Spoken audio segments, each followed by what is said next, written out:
Oi, gente, bem-vindos a mais um episódio do Biocast 2001, um projeto junto com a professora Clarissa de Biologia. Eu sou a Luísa. Eu sou a Carol. Eu sou a Ariane e o assunto do episódio de hoje é Inteligência Artificial na Educação.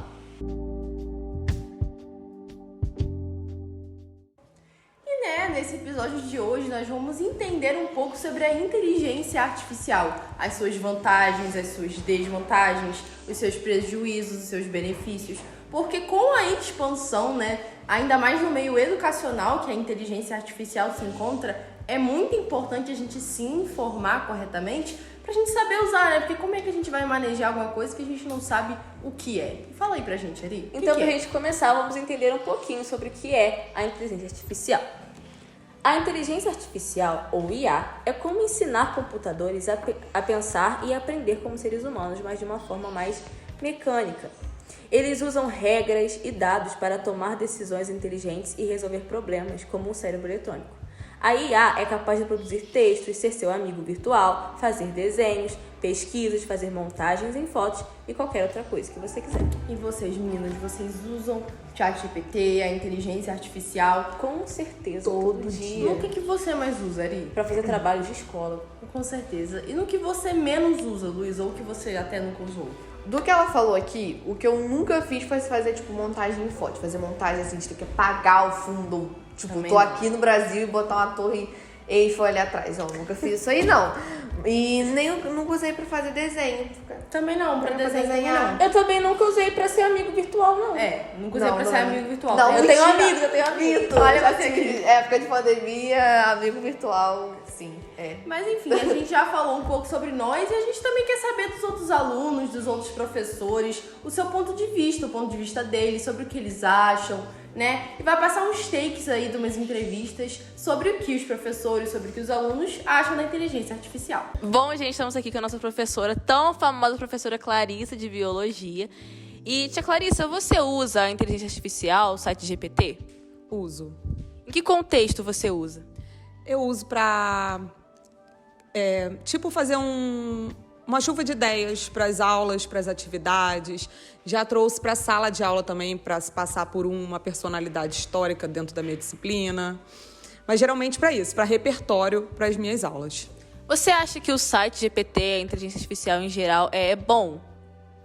Acho que sim. Sabendo usar, sim. Por exemplo, eu não posso pegar tudo que está ali, que ele me dá, sem filtro, e usar indiscriminadamente, sem colocar num contexto. Então, eu acho que usando com equilíbrio, com sabedoria, eu acho que é bom. Então, como tudo nessa vida, existem as coisas boas e as coisas ruins. Então, vamos falar agora um pouquinho sobre os benefícios da inteligência artificial. Querendo ou não, o site GPT nos ajuda nas pesquisas e nos mostra o resumo. Nisso, economizamos nosso tempo e lemos a matéria de uma forma resumida. Bom, se você não sabe o que é o site GPT, ele é um aplicativo, pode ser também um site que você pode pesquisar no Google ou no Safari, se você quiser pesquisar aí, é GPT mesmo.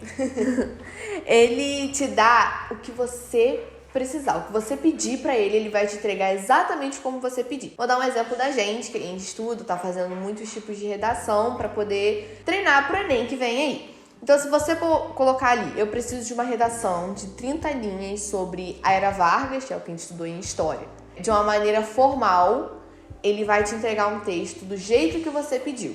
E ele te entrega de maneiras diferentes. Pode, do jeito que eu pedi, ele vai me entregar. Se a Ariane pedir a mesma coisa, vai ser um texto diferente, mas do mesmo jeito. E para Ana Carolina, a mesma coisa. E como que ele pode ajudar na educação? Como eu falei, a gente que faz redação, faz muito texto, ou quando às vezes o professor passa uma folha muito longa e a gente não quer ler em casa, porque não ficar aquela bateção de cabeça na mesma coisa, sabendo que as palavras difíceis vão embolar a gente, só você jogar lá o que aquele texto está dizendo, ele vai te passar um resumo muito objetivo e vai ser muito mais fácil de você entender. Vocês já usaram o site GPT, meninas? Gente, eu já usei. Sim. Uma coisa que eu ia falar é sobre uma coisa que eu vi no TikTok.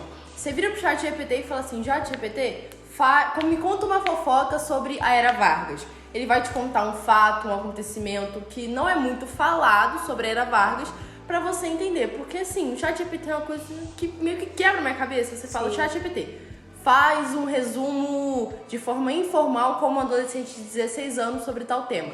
Ele vai lá e vai falar pra você.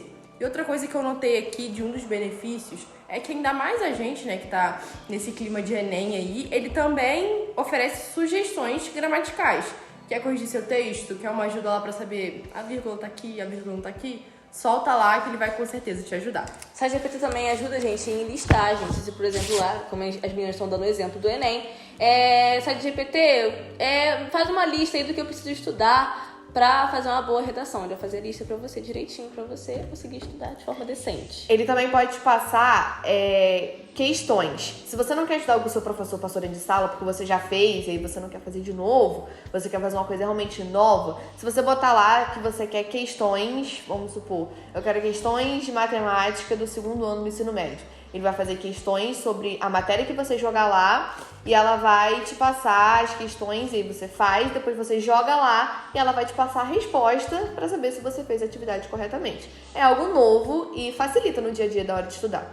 Uma coisa muito legal também é que o ChatGPT, a inteligência artificial em geral, não só beneficia os alunos, mas também como os professores. Tem muitos professores que usam essa ferramenta para criar aulas, dar ideias de aulas. A professora Clarissa é um exemplo. Ela já vi atividades no Instagram dela sobre usando o ChatGPT, sobre outros temas, ou até pedindo para se passar por personagens históricos.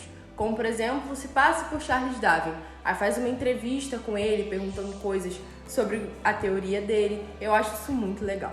Sim.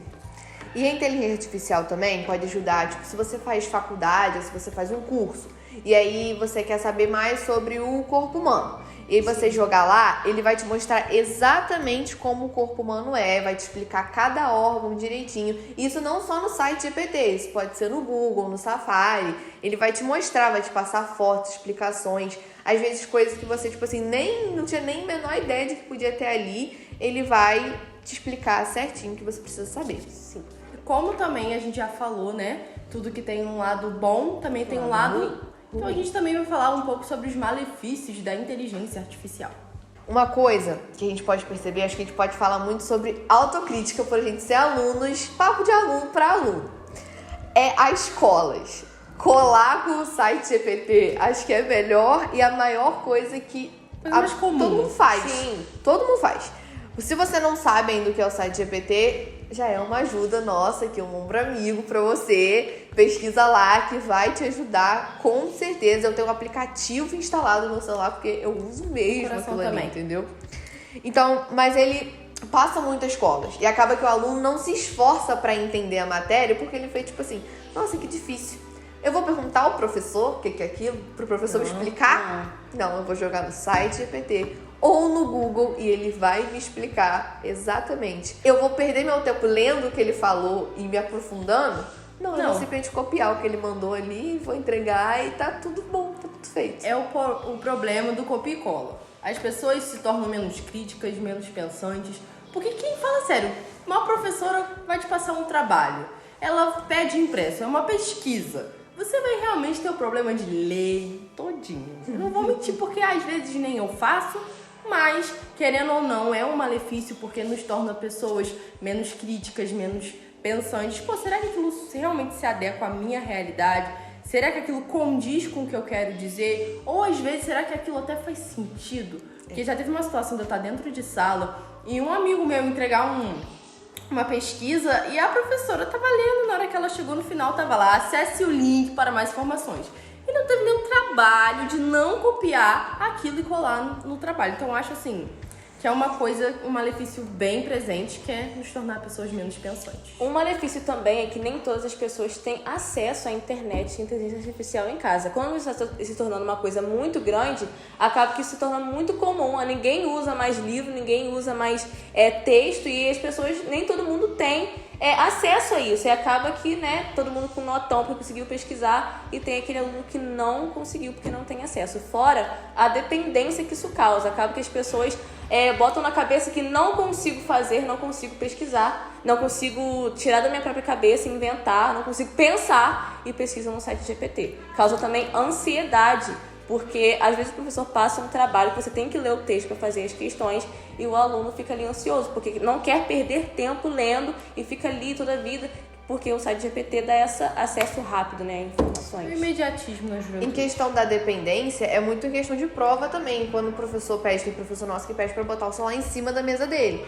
Então, tipo assim, você entrou dentro de sala, você bota o celular em cima da mesa, e aí você senta pra você fazer a prova, pra você fazer o trabalho, mesmo que seja um trabalho em grupo ou em dupla, acaba que você fica naquele desespero, porque, tipo assim, pô, eu não sei isso daqui. O que eu vou fazer? Se eu tivesse com o celular aqui, eu ia pesquisar na hora e ele ia me dar a resposta a fazer. Aí você olha pra cara dos seus amigos, aí ele mais desesperado do que você, aí você fica, tá, e agora o que a gente faz? A gente lê o texto, é assim que se faz, e quando você pega pra você ler o texto, pra você bater cabeça com o seu colega e você, tipo assim, perguntar a opinião, jogar na roda mesmo, o que você acha, o que você deixa de achar, você vê que não é tão um monstro de 7 cabeças igual parece ser. Só que como a gente tem, igual o Carol falou, o imediatismo, como a gente tem a facilidade de não sei, joguei no Google, ele vai me dar, a gente acaba que não pensa, a gente não tem mais o trabalho de botar o nosso cérebro pra funcionar. Isso torna pessoas, perdão de interromper, Nossa. torna pessoas menos sociáveis, assim. As pessoas esquecem de socializar, elas ficam tão vidradas naquela tela. Eu nunca tive contato com pessoas que realmente usam o chat GPT como um amigo virtual, assim, tão arduamente. Realmente não tem amigos fora dali. Por parte isso é bom, porque você vai ter alguém, mas também é horrível, porque como é que você vai aprender a socializar com alguém cara a cara, face a face? Acaba que você se prende naquele meio, fica naquilo, e na hora de se abrir para as outras oportunidades, falar com as outras pessoas, você não sabe. E isso é ruim porque é necessário você interagir, é necessário você estudar, é necessário você trabalhar. Então, a gente está o tempo inteiro em contato com a sociedade, seja para fazer o que for, você precisa interagir. E com essa evolução de jogos, evolução da tecnologia, né, as pessoas estão se esquecendo dessa tradição que é socializar. E também tem a questão do, tipo assim, a internet ela te dá uma opinião pronta, um link pronto. Então, se eu vou procurar alguma coisa sobre uma matéria ou algo, sabe, conhecimento geral, e aí eu vou lá e vou ver esse link. Eu vou ler o que tá escrito nele, vou basear a minha opinião nesse link. Aí Carol vai lá sobre a mesma coisa e vai pesquisar e vai ler, às vezes, o mesmo link ou um link parecido, mas que é o mesmo foco. E você vai pensar a mesma coisa que eu, porque você vai basear a sua opinião na mesma coisa. Você pode ter um ponto ou outro diferente. Aí, às vezes, a Ariane, ela pesquisou sobre aquilo, se aprofundou, conversou com outras pessoas sobre aquilo, e ela aprofundou a opinião dela na opinião dela, que ela formou. E aí, se Carol e eu estivermos conversando, debatendo, não vai haver debate, porque é a mesma opinião. Mas aí, se a Ariane, que tem a cabeça com uma opinião mais formulada, vier bater de frente com a gente, a dela vai estar errada e a nossa vai estar certa. Porque a nossa foi pega na internet. A gente pegou na internet, o link da internet está certo, o que foi falado na internet está certo, e a opinião que a Ariane formulou com base no que ela acredita está errado. Então não tem a conversa, igual a Ariane falou que é necessário, o bate-papo e o conhecimento, a mente aberta, entendeu? E um ponto muito importante que a gente vai falar agora é que aqui no texto diz assim: se não gerenciada adequadamente, a inteligência artificial pode levar à redução do papel do educador. Eu acho que depende muito. Tipo assim, a gente tem que saber equilibrar. Então, pra mim, eu posso pesquisar o que tiver que pesquisar na internet. Mas um professor dentro de sala de aula me explicando não tem comparação a uma explicação de professor, na minha opinião. E pra mim também, do jeito que funciona na minha cabeça. E pra você, Ariane? Com certeza. Porque, tipo assim, com a inteligência artificial a gente não tem um laço, a gente não tem amizade de poder conversar, de qualquer hora tá ali perguntando realmente, assim, com interesse, sabe? A inteligência artificial, você vai lá, pesquisa qualquer coisinha, pega e sai. O professor não, você tá ali, ó, conversando, batendo papo, você pode dar sua opinião e ele responder a sua opinião, sabe? Assim, com inteligência artificial isso não existe, gente. Então, professor é professor. A inteligência artificial acho que facilita, mas ela não cobre o espaço do professor. Com certeza não, gente, porque imagina, você vai pesquisar aquilo dali e vai te dar aquela resposta breve. Às vezes não, sempre. O professor sempre pode te levar mais a fundo, te levar a pensar sobre outros lados. Sim. Então, na nossa opinião, e com certeza, creio que na de todo mundo, não substitui o profissional do professor. De jeito nenhum. Porém, em outro lado, pode sim negligenciar aquele professor que não usa muito, que não maneja muito, aqueles professores mais antigos. Como, por exemplo, vou dar um exemplo aqui pra vocês. Um professor que usa atividades lúdicas, usando o chat GPT, usando algo mais parecido com a nossa realidade, e outro professor que usa textos mais antigos, com palavras mais difíceis. Qual dos dois professores para vocês vai chamar mais atenção? O lúdico. Com certeza, aquele que maneja mais, seja o chat GPT, seja a inteligência artificial, ele vai ganhar um pouco de mais importância, ele vai ganhar um pouco mais de lugar, mas de maneira alguma ele pode substituir, ou aquele outro professor que não maneja muito pode ser negligenciado. Ele tem muito a nos ensinar, muito a falar com a gente, né? A gente não pode... pela vida, Sim, vivência, oportunidade. Tem coisas que a internet nunca vai saber que os nossos professores mais antigos já sabem. Então a gente tem que tomar cuidado. E a gente não pode sempre deixar que o chat GPT se torne uma verdade absoluta, a inteligência artificial seja algo absoluto na nossa vida. A gente também tem que saber que fora daquilo existe vida, existe professor, e saber equilibrar, saber manejar, não deixar que aquilo nos domine. E uma coisa que a gente também precisa levar é que a nossa geração Z, ela foi a última geração a não ter o celular todos os dias ali, a não ter a televisão ou o computador. A gente foi a última geração a não ser dependente. Sim. Hoje em dia as crianças já nascem com o tablet na mão jogando joguinho. Infelizmente. Então a gente precisa meio que aceitar que a internet veio pra ficar. Infelizmente e felizmente, como a gente viu aqui. Então a gente precisa se adaptar e equilibrar ela no nosso dia a dia. Acaba que a nossa geração é a última a não ter isso, então a gente tem que se adaptar, porque as futuras gerações já vão nascer com isso daí. Tablet na mão. Exatamente. E se não houver o equilíbrio, a gente vai deixar que isso nos domine. E é sobre isso, o chat GPT, a inteligência artificial na educação, que a gente tem que tomar cuidado. Pra gente não deixar isso substituir o papel do professor da nossa vida, ou nos deixar pessoas menos críticas, menos pensantes, como já temos vindo falando. E tudo que a gente falou aqui, você leva para sua casa, observa e toma sua opinião. Mas com isso eu preciso fazer uma pergunta. Com a inteligência artificial, ainda vale a pena continuar correndo atrás dos nossos sonhos, de uma formação, uma faculdade? Com certeza. Vale a pena. Então, não é só porque se você for pesquisar no Google, ele vai te dar uma resposta, ou no chat GPT, que ele vai deixar de ter o professor em sala de aula. Não é só porque você está sentindo uma dor de cabeça, você vai pesquisar no Google, que ele vai te passar o que talvez seria que um médico não é mais necessário. Todos eles são necessários. Então, continue estudando, continue se esforçando para você ter a sua formação, para você ter a sua faculdade e trabalhe. É isso, gente. Não permita que a inteligência artificial tome seus sonhos, te desanime. Ela existe, só que tudo é saber o equilíbrio, saber usar, que ela não substitui um profissional e ela também não negligencia outro que não sabe usar. A gente tem que tomar muito cuidado, porque, tudo que toma muito conta da nossa vida, se a gente não souber equilibrar, vai se tornar um problema. E esse foi o assunto do podcast, a gente espera muito que vocês tenham gostado. Falem nos comentários as opiniões de vocês, sejam críticos, pensadores. Dá seu like, óbvio. E se inscreva no canal. E compartilhe, às vezes, no grupo da sua turma, porque às vezes você pode desenvolver um papo, às vezes um interesse de aula para um professor. Então é isso, gente. Tchau. Tchau, gente. Tchau.